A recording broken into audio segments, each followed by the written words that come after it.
तो स्वागत है आपका science and technology revision through UPSC PYQs में। तो ये हमारे सीरीज का 8वां लेक्चर है।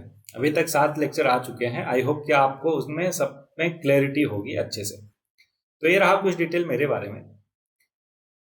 इस पर्टिकुलर लेक्चर के लिए आपको मार्क करना है फ्रॉम 1 to 25। साथ में क्रेडिट सिस्टम का ध्यान में रखना है कि इसको through out the lecture develop करना है। ये रहा पहला क्वेश्चन आपके सामने। बोल रहा है विच one of the following is the correct sequence of event during sexual reproduction in plants. ठीक है, 4 ऑप्शन।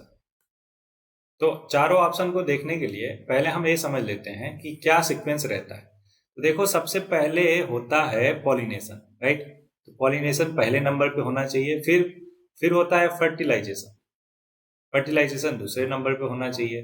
फिर division of zygote. Division of zygote जो है तीसरे नंबर पे होना चाहिए। और उसके बाद होता है फॉर्मेशन ऑफ एम्ब्रॉय।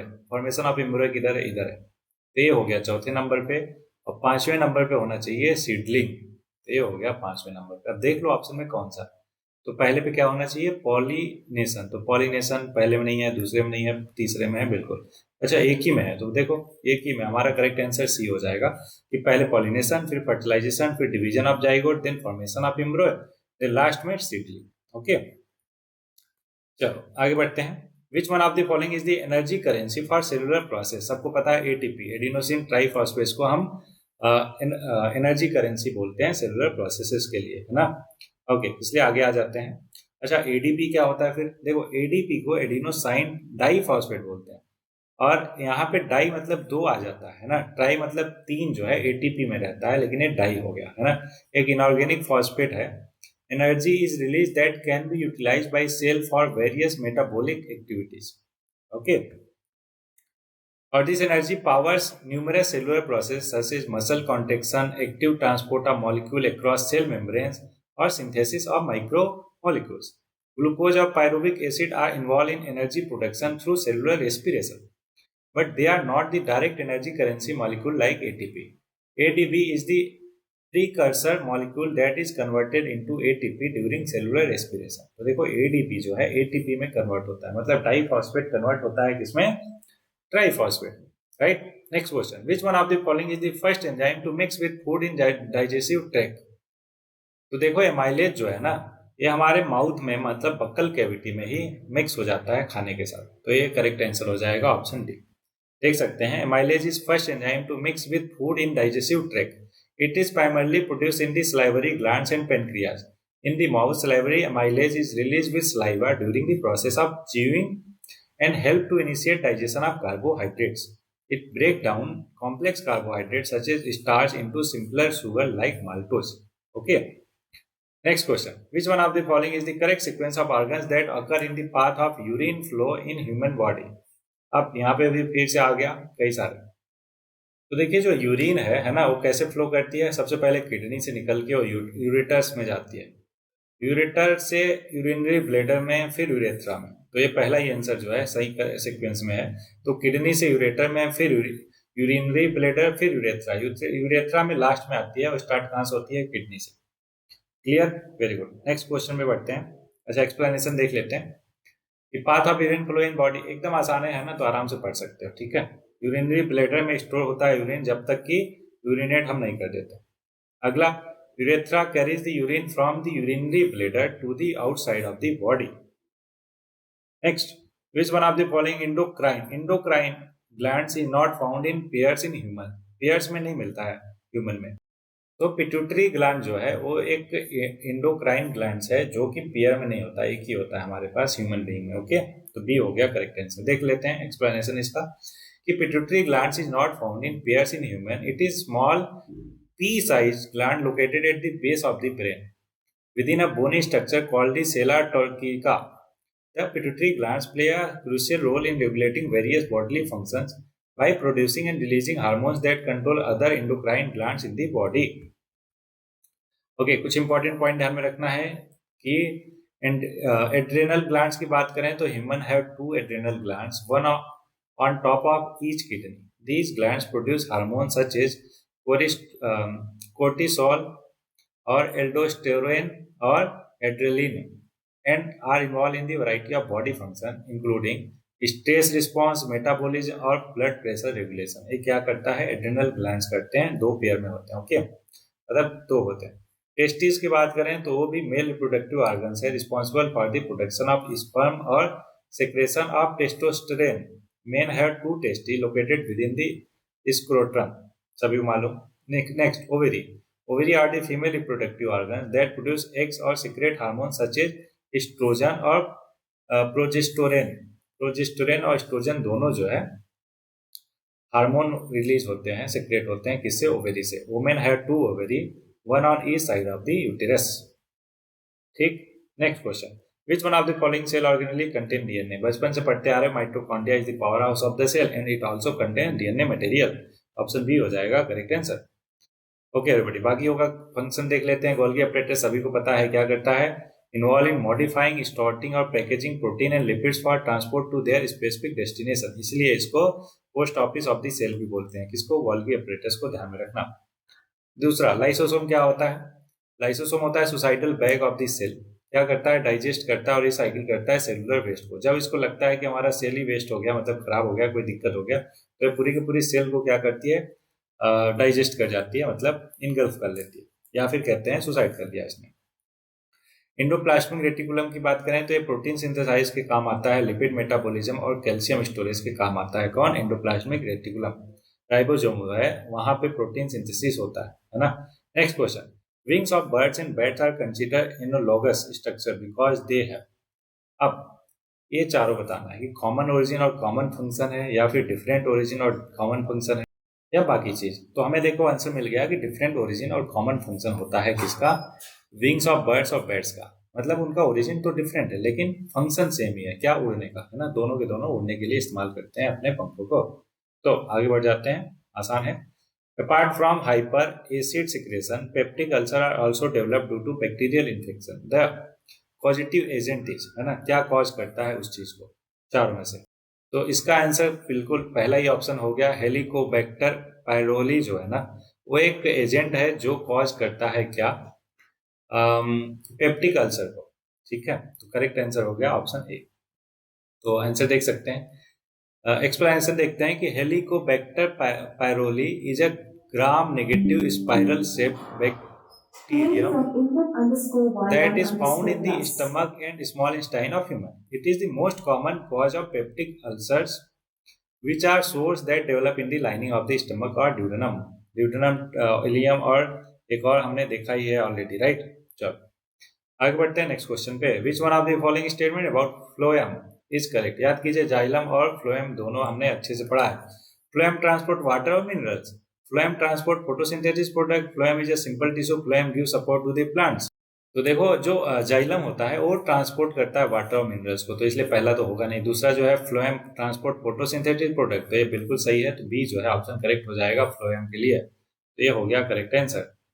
बात करते हैं, फ्लोएम एक वास्कुलर टिश्यू है प्लांट्स में that transport organic substances primarily sucrose produced by photosynthesis in the leaf to the other part of the body such as roots, fruits or flowers. Okay, next question. In human being, the chromosomes that determine birth of a normal female child are, female child के लिए कौन कौन से है ना chromosomes जिम्मेदार हैं? पहला, 1x chromosomes from mother and 1x chromosome from father. बिल्कुल, 1x chromosome from mother and 1y chromosome from father, तो इससे तो बेटा हो जाएगा, है ना। लेकिन यहाँ पे बोल रहा है क्या? Chromosome that determine birth of a normal female child हमें चाहिए, है ना, मेल चाइल्ड नहीं चाहिए, तो दूसरा तो होगा नहीं। तीसरा, 2x क्रोमोसोम फ्रॉम मदर, 2 नहीं होता, एक ही होता है। 1x chromosome and 1y chromosome from father and 1x chromosome from mother. नहीं, पहला ही ऑप्शन जो है करेक्ट हो गया कि 1x क्रोमोसोम फ्रॉम फादर और 1x क्रोमोसोम फ्रॉम मदर। सभी को पता है, इसलिए एक्सप्लेनेशन पे ज्यादा टाइम नहीं लगाएंगे, आप चाहो तो पढ़ लेना आराम से। नेक्स्ट क्वेश्चन है आपके सामने, property of sound wave that determine the pitch of the sound. कई बार देख चुके हैं क्या होता है? फ्रीक्वेंसी। ऑलरेडी अभी पिछला जो लेक्चर था उसमें सेम टू सेम क्वेश्चन था।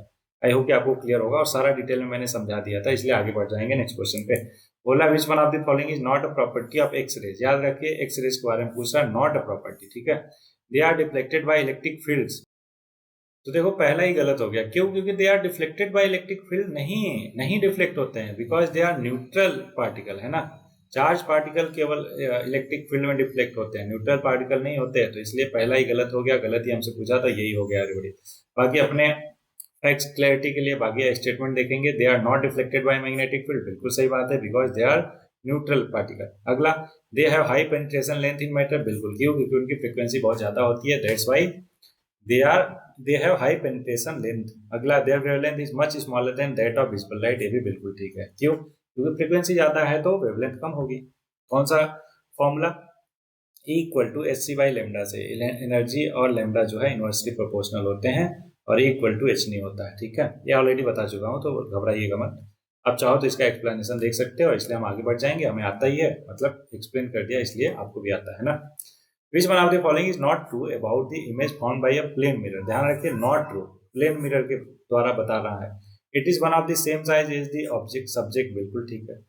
It is laterally inverted, laterally inverted का मतलब आप समझ रहे हो, लेफ्ट का राइट, राइट का लेफ्ट, भी होता है। इट इज रियल इमेज, बिल्कुल गलत, क्यों? क्योंकि वर्चुअल इमेज बनता है प्लेन मिरर से, ओके, तो हमसे गलत पूछा था, गलत आ गया। लेकिन फैक्ट्स के लिए डी भी देखेंगे कि it is form is far behind the mirror is object is in front, बिल्कुल ठीक है। चलो मैं समझा ही देता हूँ, देखो ये मान लो प्लेन मिरर है ना, यहाँ पे ऑब्जेक्ट है, तो इसका इमेज जो है अगर ये डी डिस्टेंस पे है तो इसका भी इमेज डी डिस्टेंस दूर ही बनेगा, है ना, उतना ही दूर बनेगा, उतने ही साइज का बनेगा जितने का ये है, सेम बनेगा, सेम डिस्टेंस पे बनेगा, लेटरली इन्वर्टेड मतलब लेफ्ट का राइट, राइट का लेफ्ट हो जाएगा, लेकिन वर्चुअल बनेगा, रियल में नहीं बनता। रियल का मतलब क्या हुआ, उसको हम स्क्रीन पे ऑब्टेन कर सकते हैं, लेकिन वर्चुअल जो है उसको नहीं कर सकते। एग्जांपल के तौर पे जो सिनेमा घरों में आप देखते हो स्क्रीन पे तो रियल इमेज होता है, वहीं पे जो शक्ल देखते हो आप शीशे में वो एक प्लेन मिरर है, और वहां पे कैसा दिखता है आपको, वहां पे आपको वर्चुअल इमेज दिखता है, ओके। तो आई होप कि आपको बढ़िया से क्लियर होगा। Next question, which one of the following type of radiation has the shortest wavelength, सबसे कम वेवलेंथ किसका है चारों में से?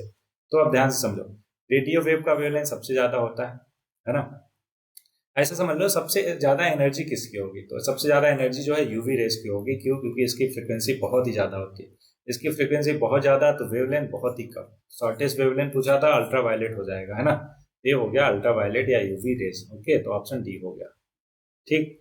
अब इसका एक वो भी था, क्या बोलते हैं इसको, न्यूमोनिक्स, सारे के सारे उसको याद रखने का, ठीक है, कैसे था अभी मैं भूल रहा कि रेडियो मिर्ची ऐसा करके समथिंग था, मैं भूल रहा, कोई बात नहीं, याद आएगा, अगर किसी को याद हो तो बताओ। न्यूमोनिक्स, सारे के सारे वेव को याद रखने का एक ऑर्डर में, है ना।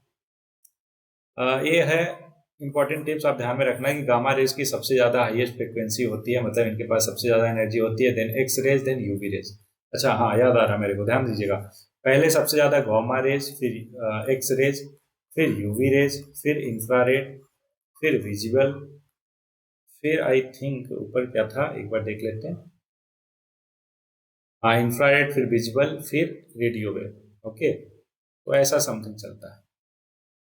ये हो गया पूरा का पूरा कि इधर क्या है, ये सबसे ज्यादा फ्रिक्वेंसी है तो सबसे कम वेवलेंथ होगा, और इधर सबसे ज्यादा वेवलेंथ होगा, ओके। चलो आगे बढ़ते हैं। नेक्स्ट क्वेश्चन रहा electromagnetic wave EMW which are use for satellite communication are, क्या है वो? इंफ्रारेड रेडिएशन है, अल्ट्रावायलेट है, रेडियो वेव है, विजिबल लाइट है। हम सबको पता है कि रेडियो वेव होती है क्या, इलेक्ट्रोमैग्नेटिक वेव, ऑप्शन हो जाएगा सी, ठीक है। तो यहाँ पे देख सकते हैं कि रेडियो वेव का जो वेवलेंथ है इतना होता है 10⁸ से 10⁻12, ऐसा मत सोचना है कि मीटर में, नैनोमीटर में है एवरीबॉडी, मतलब 10⁻⁹ से अगर मल्टीप्लाई कर दिया जाए तो यहाँ पे 10⁻⁹ से इसमें भी करो, इसमें भी करो, तो आ जाएगा 10⁻⁻1 से लेकर 10⁻³ तक मीटर तक इनका क्या होता है, वेवलेंथ होता है ना, मतलब 0.1 से लेकर 1000 मीटर तक इनका क्या होता है, वेवलेंथ एवरीबॉडी। इसके लिए इस्तेमाल की जाती है सैटेलाइट कम्युनिकेशन, ब्रॉडकास्टिंग और रडार में। बाकी भी देख लेते हैं। हाँ देखो यहाँ पे आ गया ना सारे के सारे, रेडियो के बाद माइक्रो है, तो मैंने बताया था रेडियो मिर्ची में विजिबल है UXG, तो ये हो गया, देखो यहाँ पे ध्यान से, इसका क्यों ये आप न्यूमोनिक्स बना सकते हो। ये हो गया रेडियो, ये हो गया माइक्रो, फिर आई का मतलब इंफ्रारेड, बी का मतलब विजिबल, यू मतलब यूवी एक्स रेज, और जी मतलब गामा रेज, ओके। माइक्रोवेव की बात करें तो ये हो जाएगा इंटू 10⁻⁹ कर लेना, है ना, तब आपको एकदम क्लियर पिक्चर दिखेगा वेवलेंथ का। एक इसके लिए यूज किया जाता है एबी टेलीकम्युनिकेशन, और माइक्रोवेव ओवन में यूज किया जाता है। इंफ्रारेड की बात करें तो नाइट विजन, थर्मल इमेजिंग में, विजुअल लाइट सीइंग और फोटोग्राफी में, और यूवी का बात करें सन टैनिंग और स्टरलाइजेशन में। इसको कोरोना वायरस को भी मारने के लिए इस्तेमाल किया जाता था, क्यों? क्योंकि इनकी एनर्जी बहुत हाई है ना। तो मतलब क्या करने के लिए? सैनिटाइज करने के लिए चीज़ों को, है ना। एक्सरे पता है मेडिकल इमेजिंग और सिक्योरिटी में, गामा रेज जो है कैंसर ट्रीटमेंट और न्यूक्लियर वेपन में, क्यों? क्योंकि इनकी एनर्जी बहुत ज़्यादा होती है।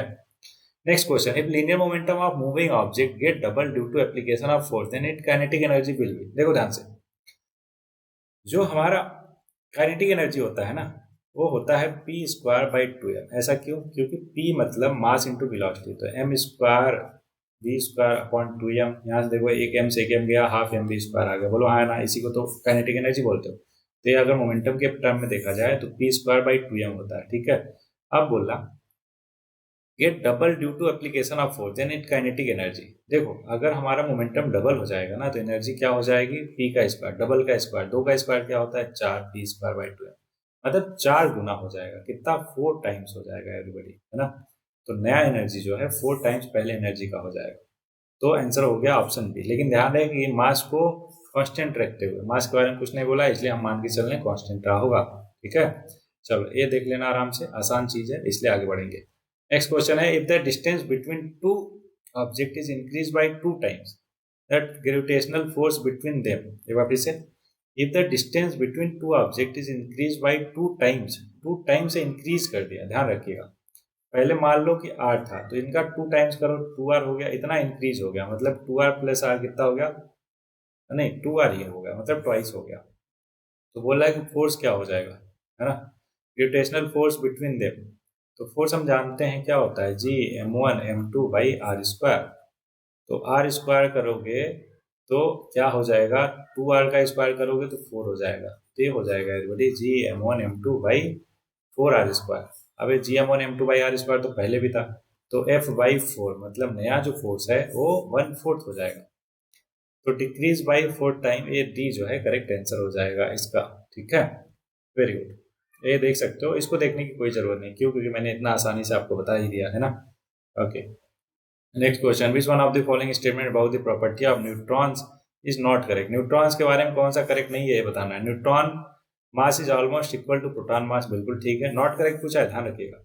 न्यूट्रॉन्स पोजेसेस जीरो चार्ज, ये भी ठीक है। Neutrons are located inside the atomic nucleus, ये भी ठीक है। प्रोटॉन न्यूट्रॉन न्यूक्लियस के अंदर होते हैं, राइट। तो बच्चा कौन सा? चौथा ही गलत हो गया कि neutron revolve around the atomic nucleus, बिल्कुल नहीं। अभी तो मैंने बताया कि वो न्यूक्लियस के अंदर होते हैं, है कि नहीं। अच्छा देखो, सी और डी, अगर कोई समझदार बच्चा होगा ना तो कहेगा कि सर एटॉमिक न्यूक्लियाई के अंदर न्यूट्रॉन है और ये बोल रहा है उसके चारों तरफ चक्कर लगा रहे हैं, तो दोनों तो करेक्ट होगा ही नहीं, है ना। तो सी और डी में से कोई ना कोई गलत होगा, है ना। तो 50-50 पे पहुंच जाता है, जबकि उसको कुछ भी नहीं पता था इस क्वेश्चन के बारे में। लेकिन आपको पता है तो आप एकदम 100% श्योर रहोगे, ठीक है। तो सारा कुछ बता ही दिया। ध्यान रखिएगा, न्यूट्रॉन को किसने डिस्कवर किया था? जेम्स चैडविक ने 1932 में। ओके, चलो आगे बढ़ते हैं, आगे बढ़ते हैं, आगे बढ़ते हैं। नेक्स्ट क्वेश्चन है आपके सामने, which one of the following statement with regard to UV light is not correct. UV light के रिगार्डिंग नॉट करेक्ट है। It is an electromagnetic wave, बिल्कुल गलत। अभी देखा हमने कि नहीं होता है। इट कैन, अच्छा एक मिनट रुक जाइए, ये पूरा का पूरा है ना एक स्पेक्ट्रम होता है। अभी बाकी स्टेटमेंट देख के बाकी फिर इस पे आते हैं। It can travel through vacuum, UV light है, ट्रेवल थ्रू वैक्यूम, ठीक है।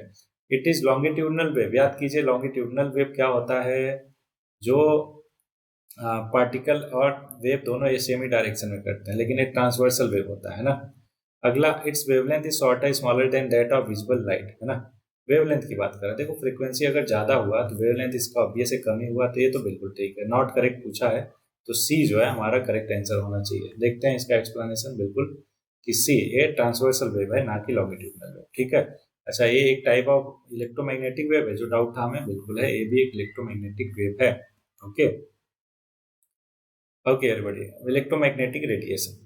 नेक्स्ट क्वेश्चन, बाकी आप देख लेना, आसान चीज है कि mechanical wave, transverse wave, longitudinal wave मैं सब समझा चुका हूँ आपको, ठीक है।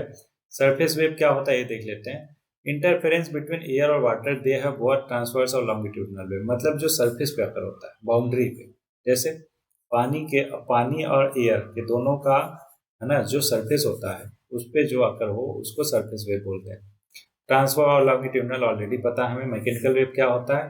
These wave require a medium to propagate, वो वेव जो उसको कोई ना कोई मीडियम चाहिए प्रोपगेट करने के लिए, वो मैकेनिकल वेव होती है। एक और वेव बचा इलेक्ट्रोमैग्नेटिक वेव, मालूम ही है कि these wave consist of oscillating electric और magnetic field and they do not require a medium to propagate. ठीक है, they can travel through vacuum, example radio, micro, visible, X-ray, जो जितना भी ऊपर हमने पढ़ा ना, सबके सब क्या है, इलेक्ट्रोमैग्नेटिक वेव के पार्ट। मैटर वेव क्या होता है, the concept of dual nature of matter where it can, अच्छा मैटर वेव समझ लो ध्यान से। देखो जो पार्टिकल है ना, वो कभी मैटर की तरह बिहेव करता है, कभी पार्टिकल की तरह, मतलब वेव की तरह, कभी पार्टिकल की तरह। इसी को डुअल डुअल नेचर बोलते हैं उसका। तो मैटर वेव वही है कि जब कोई पार्टिकल, मतलब मैटर जो है पार्टिकल है लेकिन वो वेव की तरह बिहेव कर रहा है। ओके, वेव लाइक प्रॉपर्टीज हो रहा है, जैसे कि डिफ्लेक्शन है ना, similar to how electromagnetic radiation या फिर वाटर वेव भी है। ठीक, इसको डी ब्रॉगली हाइपोथेसिस वही ने दिया था, क्या कि डुअल नेचर शो करता है लाइट, कैसा कैसा, एक वेव के जैसा भी बिहेव करता है और पार्टिकल के जैसा भी। Next, which one of the following phenomena verifies the fact that light travel much faster than sound? Obvious सी बात है, twinkling of star in night sky, हाँ, lighting of a matchstick, thunder storm और मिराज। तो देखो thunder storm सभी को पता होगा कि जब बादल गरजते हैं तो आवाज पहले सुनाई देती है या फिर दिखाई पहले देता है? कहोगे सर आप दिखाई पहले देता है, आवाज उसके थोड़ी देर बाद सुनाई देती है। इससे क्लियर होता है कि जो साउंड है वो पहुंचता जल्दी है, सॉरी दिखता जल्दी है, मतलब कि स्पीड ऑफ लाइट ज़्यादा होती है as compare to speed of sound. चलो कंपेयर करके बता देता हूँ। स्पीड ऑफ लाइट होती है 3 × 10⁸ मीटर पर सेकंड, मतलब कितना हुआ मालूम है, 3 लाख किलोमीटर पर सेकंड। कितना, एक सेकंड में 3 लाख किलोमीटर ट्रेवल करता है। वहीं पे साउंड की बात करें तो 340 मीटर पर सेकंड एयर में और 5000 मीटर पर सेकंड किसमें, सॉलिड में। तो सोचो लाइट कितना ज़्यादा तेज ट्रेवल करता है कि नहीं। और कैसे पता चलता है, थंडर स्टॉर्म से पता चल जाएगा। ओके, तो एक्सप्लेन ही कर दिया, इसलिए आगे बढ़ेंगे। बोल रहा है कि solution having pH equal to 0 is known as, इसको बोलते हैं हम हाईली एसिडिक सोल्यूशन। याद कीजिए 0 से लेकर 14 तक होता है और 7 पे ये न्यूट्रल होता है। 7 से जितना लेस होगा, जितना 0 की तरफ होगा उतना हाईली एसिडिक होगा, और 7 से लेकर 14 तक जितना 14 के पास होगा उतना हाईली बेसिक होगा। ओके, तो 0 है इसलिए वो बहुत ज़्यादा हाईली एसिडिक है। अच्छा, ये पीएच क्या होता है, H प्लस आयन का कंसंट्रेशन होता है। ओके, और 10 के पावर माइनस जो भी है, 0 है तो ये 0 हो जाएगा, है ना। सो एवरीबॉडी, ये मैंने बता ही दिया सारा कुछ, इसलिए आगे बढ़ेंगे। Next question, which one of the following acid is produce in human stomach? सबको पता है क्या कि हाइड्रोक्लोरिक एसिड प्रोड्यूस होता है ह्यूमन स्टमक में, HCl जिसको बोलते हैं, nitric acid HNO3, sulphuric acid H2SO4, formic acid HCOOH, है ना। ये सारे के सारे एसिड हो गए, इसको मेथनोइक एसिड भी बोलते हैं। लेकिन HCl हमारा प्रोड्यूस होता है ह्यूमन स्टमक में, जो कि डाइजेशन में हेल्प करता है, मालूम है। तो इसलिए आगे बढ़ जाएंगे, एवरीबॉडी। नेक्स्ट क्वेश्चन है आपके सामने, बोला है 4 एसिड दे दिया, मतलब 4 कंपाउंड दे दिए, उनका यूज बताना है। एंटीसेप्टिक, फूड प्रिजर्वेशन, एंटाएसिड की जगह मैंने बताया आपको मैग्नीशियम हाइड्रोक्साइड या मिल्क ऑफ मैग्नीशिया का, तो सी का तीसरा होगा। तो सी के तीसरे के लिए बी और सी ऑप्शन चला गया, बचा ए और डी। पिकल्स, है ना। सिट्रिक एसिड पहले ये देख लेते हैं, एसिडिक एसिड। तो एसिडिक एसिड जो है पिकल बनाने के भी इस्तेमाल में यूज किया जाता है, तो डी का चौथा होना चाहिए। तो डी का चौथा क्या हो गया, पहला ही ऑप्शन, तो करेक्ट हो गया ए।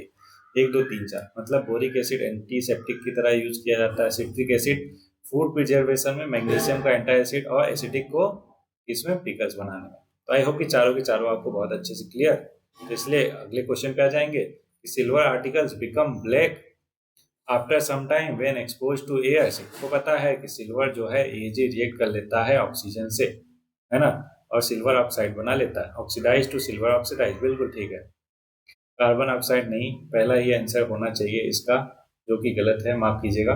इसका करेक्ट आंसर है सी, मेरे को भी डाउट था इसलिए आंसर देगा कि silver react with sulphur in the air to form a coating of silver sulphide. क्या बन जाता है, सिल्वर सल्फाइड, इसलिए वो ब्लैक पड़ जाता है। ठीक है, तो सिल्वर जो है ऑक्सीजन से रिएक्ट नहीं करता, बल्कि सिल्वर रिएक्ट करता है सल्फर से जो एयर में प्रेजेंट होता है, और सिल्वर सल्फाइड बनाता है। एवरीबॉडी, ये मेरा भी गलत हुआ, इसलिए इसको हम स्टार मार्क करेंगे। स्टार मार्क का मतलब ध्यान में रखेंगे, कभी कभार ध्यान से उतर जाता है। तो सी को आप स्टार मार्क करके लिख लेना, ये दिक्कत हुआ था इसमें। तो ये देख सकते हो आप, इसलिए आगे बढ़ेंगे। if the temperature of system in Kelvin and y is the temperature of system in degree Celsius, then which of the following is correct? सबको मालूम है कि x जो है वो केल्विन में है। x केल्विन क्या होता है पहले ये बताओ। y से डिग्री सेल्सियस क्या होता है, उसमें 270 प्लस 3 प्लस करते हैं तो केल्विन हो जाता है। तो केल्विन को x माना और डिग्री सेल्सियस को y, तो x इक्वल टू क्या हो जाएगा y plus 273, x equal to y plus 273। Option B जो है करेक्ट आंसर हो गया।